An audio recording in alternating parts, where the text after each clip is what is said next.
que tout va bien? Toujours et vous? Vous avez passé un week-end sportif? Très. Ah, et vous avez du mal au mollet ou tout va bien? Un peu au mollet, Hmm, mais sinon parfait. Très bien.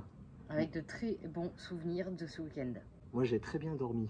Moi aussi. Parce qu'avec les 2 nuits très courtes, ça a fait du bien. Une Oui. bonne grasse mat. Bon, bref. Parlons de sujets très d'importance. Oui, Nous avons enfin dégoté une plutôt bonne série. c'est ça. Est-ce que tu peux tout nous dire? Alors, ça s'appelle Présumé innocent. Oui. Attention, c'est un retour Apple TV. C'est un thriller qui date de 2024. Il y a Oui. une seule saison. Avec 8 épisodes pour Oui. environ 40-45 minutes. Sauf le premier où on est plutôt sur les 1 heure. Oui, c'est ça. C'est pour quel public? 16 et plus, Bon, on ne sait pas officiellement, mais nous, on suppose. si on avait des ados, moins de 16, on éviterait parce qu'il y a 1 ou 2 scènes de violence et plusieurs scènes sexuelles. Oui. Alors, elle a été créée par David Kelley. Oui, très connu dans le. C'est vrai? Oui, oui, très connu dans le métier. Il a fait principalement, connu pour The Calling, Oui, l'appel. oui, c'est connu ça. Anatomie d'un scandale. Donc on va pas s'attarder de toute façon sur le réalisateur, il y a pas mal d'acteurs là-dedans Oui, qu'on doit citer. oui. On va commencer par... Jake Gyllenhaal, Oh, t'arrives très bien à le dire. Bravo pour très bon acteur. Il a fait Ennemi, Hmm, moi je le conseille. Prisonneur, Il a fait aussi Roadhouse. oui, sur Pas Amazon, mal. dont on a fait le Il y a du retour. fun. La montée de l'Himalaya, là, Everest. Oui, Voilà, ça c'était bien avant. Il y a le fameux film qu'on avait vu, que c'était une reprise d'un film scandinave. Il est dans un centre d'appel The des Guilty. secours. Oui, exactement. ça. Très bonne mémoire. Ouais, pas mal. Félicitations. Celui-là, il faut voir le scandinave, hein, pas l'américain, il est un peu moins C'est bien. vrai, c'est vrai. Bref, il a fait quantité de très très bons films. Sinon, parce que bon, il n'y a pas que lui, Hmm. dans la série, vous vous doutez bien, il y a également Ruth Negga, qui va jouer sa femme. Oui, Qui, elle, a fait quoi? Joséphine. très bien. Ah non, en vrai, Allociné, pour trouver la filmographie, c'est un enfer. Est-ce que tu peux nous citer les 2 grands méchants, entre guillemets, de cette série, parce qu'ils jouent tout particulièrement bien? Donc nous avons Oti Fagbenel. Oui. Excusez-moi pour la prononciation. Et Et nous surtout, avons Peter Sarsgaard. lui, t'as envie de le taper dès la première seconde. Ouais, C'est the grand méchant, mais il joue admirablement bien. On l'avait Malheureusement. entreaperçu dans le Batman 2022 avec Robert Pattinson, qui est un très bon film.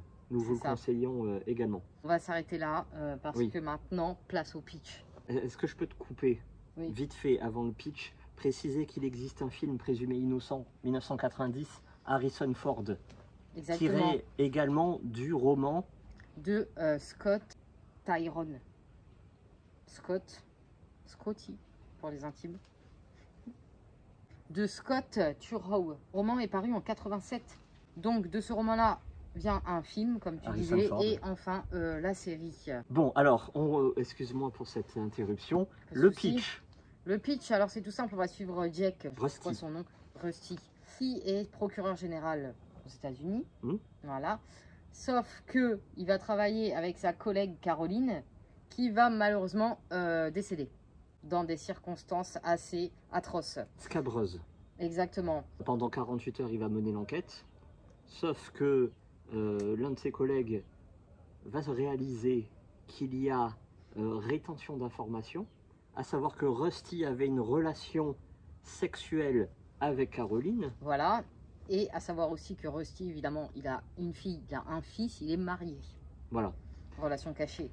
Et à partir d'une rétention d'informations, évidemment, ça va être la faille qui va s'ouvrir sur une énormité de preuves indirectes. Tout va l'accuser, sauf une véritable preuve. Et donc, on va suivre pendant 8 épisodes la mise en accusation. Voilà, le but de cette série, est-ce que Rusty est coupable ou non de ce meurtre? Est-ce un Exactement. meurtre passionnel ou pas du tout? Alors, ton ressenti, s'il te plaît. Alors, Dis-nous tout.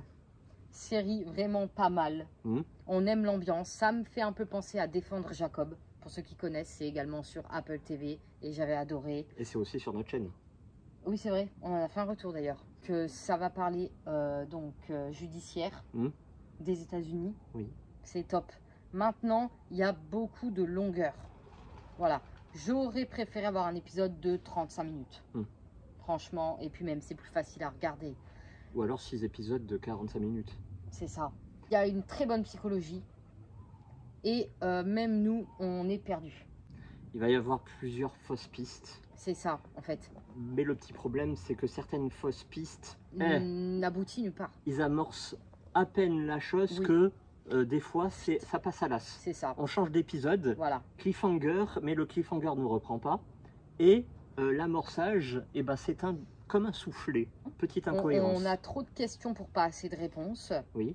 Et au final, la fin m'a pas vraiment plu. C'est dommage, parce que les 7 épisodes, j'ai adoré, mais c'est vrai que le 8e, totalement c'est pas ça. Oui. Attention, au 8e, on a la réponse. Oui. C'est assez remarquable, parce que des fois, on n'a même pas la réponse à la fin de la saison. Oui, j'espérais ça avant la saison 2, parce que bon... À savoir que ça a tellement bien marché que la saison 2 est déjà dans les tuyaux.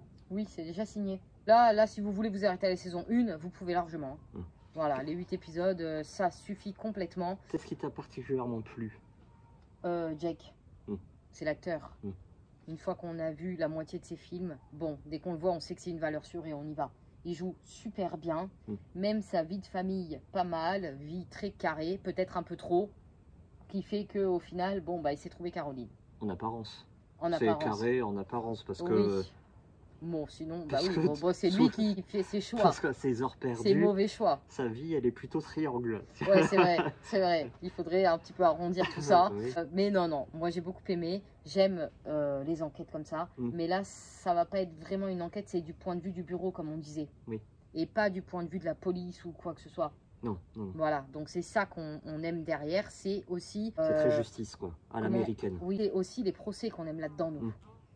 Les deux derniers épisodes, c'est le procès. 6 et le 7 surtout. Oui, surtout le 7 m'a vachement plu.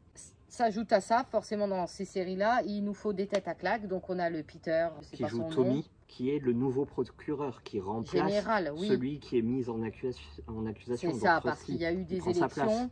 Et les deux peuvent pas se sentir depuis le début. Depuis le début, ils sont toujours été en concurrence. Tommy a toujours voulu la place de Rusty. Bref. Et donc Tommy va vouloir à tout prix faire tomber Rusty. Donc la question est, est-ce que c'est vraiment lui le coupable ou est-ce que on lui cherche vraiment toutes ces embrouilles? Ah oui, donc en plus du Tommy, on a le médecin légiste.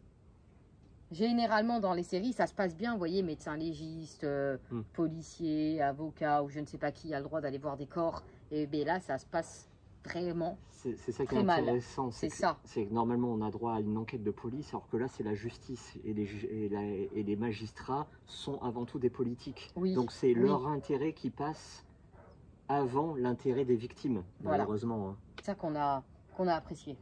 Moi j'ai aimé. Après, comme on a dit, certaines incohérences, certaines longueurs, tous les épisodes de vie dans la famille apportent pas grand chose. Voilà, le couple officiel, les deux mariés, est-ce qu'on y croit vraiment? Est-ce que je peux ajouter à ça ce que tu viens de dire, hein? Oui. Ça apporte pas grand-chose, d'accord, des fois c'est super long. Mais au final, on va voir que la famille qui est en train de se briser par rapport à ce qui est en train de se passer, le père qui est accusé de meurtre, c'est pas rien, en plus avec sa maîtresse, bon là ça fait bombe. Sauf que au final, au fil des épisodes, ces moments familiales, tu vas voir qu'ils essayent de se reconstruire, qui retrouvent un peu de joie, un peu de bonne humeur par-ci, par-là. Et surtout, qui se soutiennent. Bon, ça, c'est intéressant. Ça prend son temps, mais je pense que c'est normal. Après, oui, c'est long. Donc oui, des fois, il y a du rythme, mais il y a ces passages qui cassent un peu l'intensité des épisodes. Voilà. Il y a beaucoup de fausses pistes dont on va pas parler parce que ça serait trop long. Et au final, malheureusement, ça n'apporte pas grand-chose. Oui. Il y a des incohérences comme le fils, je spoil un tout petit peu, le fils qui traîne en vélo, ça je sais pas, mais bon, voilà, l'importance du... ça je peux pas le dire non plus. Sinon, la fin, très surprenante. Un peu trop. Un peu trop, voilà. Crédible, on se pose la question. Vraiment, c'est-à-dire qu'arrivé à un moment, on a une multiplicité de suspects, il y en a vraiment beaucoup trop, hein. On n'a pas trop d'enquête au final, parce que tout est aiguillé sur le procureur. Oui, c'est ça. Et donc, on est vraiment dans l'expectative, on est dans le doute total. Fin très surprenante, pas très crédible. Moi aussi, je m'attendais à mieux. mais ça vaut quand même le coup de regarder les 8 épisodes. Oui, bien évidemment, ça vaut. On a le sel, on a le piquant le soir de se dire allez, on va se mettre un bon épisode, on va passer un bon moment, on va en apprendre et vivement de savoir. Voilà. Exactement. Bon, bah on la conseille. Après, c'est pas la série de l'année non plus, faut pas non plus. Oui, c'est pas la série de l'année. Faut dire mais que c'est un très bon thriller. Oui. Parce que en plus, le procureur qui est accusé, en plus de préparer sa défense, va aussi continuer d'enquêter de son côté, le maximum possible dans la limite qu'il peut faire, quoi. Parce qu'il n'a clairement plus les droits. Moi, je trouve que c'est une bonne série. Il y a beaucoup mieux, il y a pire, mais rien que pour la qualité des acteurs, faut y aller. Comme par exemple l'avocat de Jake, le procureur dont le nom m'échappe. Lui aussi, il joue super bien. C'est Bill. Tu mettras sa petite photo, s'il te plaît. Obligé, vous le connaissez. Vraiment, les acteurs sont vraiment très bons. Ouais, il a du très vocabulaire un peu vulgaire, mais vraiment très bien placé, quoi. C'est comme dans le livre. Dans ces livres-là, tout le procès... À lire, t'es encore plus... Le procès est incroyable. Ouais. Lire les épisodes de procès, c'est encore mieux que les enquêtes, je trouve. Parce qu'il y a une tension, et c'est vraiment rentrer dans l'esprit des deux camps, histoire de contourner ses fautes pour s'embellir, pour mettre en avant ses qualités. Oui, c'est un jeu d'équilibriste comme ça qu'on retrouve bien dans la série. C'est exactement ça, et en plus apparemment Scott, l'auteur, donc, s'y connaissait, je pense, plus que très bien dans le sujet. Ah oui? Oui, donc le livre à ski pépite. Ça sera tout pour nous, allez, merci beaucoup, au revoir.